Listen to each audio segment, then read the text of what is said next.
Həzrəti Əli əleyhissalam Kəbə evinin ətrafında idi İmam Həsənlə. Gördü bir nəfər şəxs elə ağlayır, elə dua edir, elə yalvarır. Oğlu İmam Həsənə dedi ki, balam, get gör nə olub ona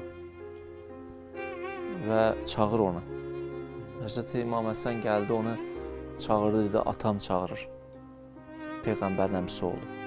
Dedi, yaxşı gəlirəm. Gəldi.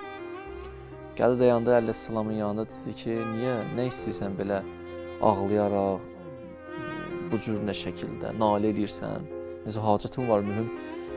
Dedi, ya Əmir əl-Müminin, bəli. Dedi, nə olub? Dedi, ya Əmir əl-Müminin, mən cavanlıqda çox pis övlad oldum. Zülm elədim atama. Pis işlərlə məşğul oldum. Atam hey məsləhət verdi, hey izah elədi. Amma mən bunlara rəğmən yenə də atama qulaq asmadım. Bir dəfə mənə yenə də izah verəndə hirsləndim. Hirsləndim, onu bir çubuqla başladım döyməyə.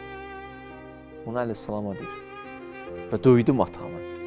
Döyəndə atam çox narahat oldu. Çox narahat oldu və dedi, gələcəm Kəbə evində səni nifrin eləyəcəm. Və durdu, gəldi Kəbə evində əllərini qaldırdı, məni nifrin elədi.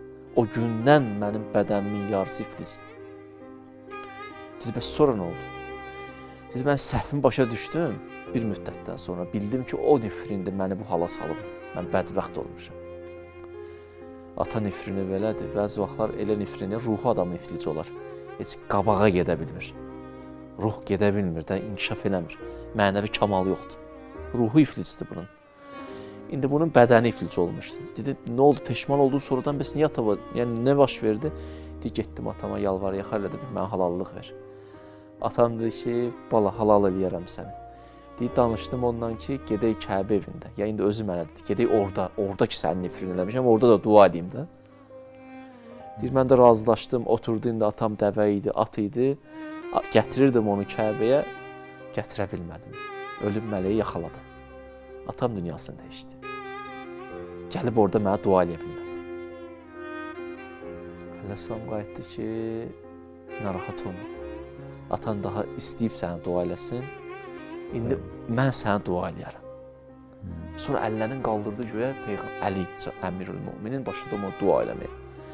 Həmən əllərlə bunun o iflic olmuş bədəninə sürtdü.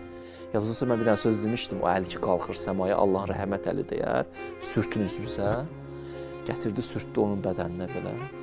O şəxs şəfa tapdı. Ondan sonra əleyhissalam övladına, orada olanlara dedi ki, Aleykum bi birril valideyn, ata-anavıza ehtiram edin. Aleykum, tapşırıram sizə.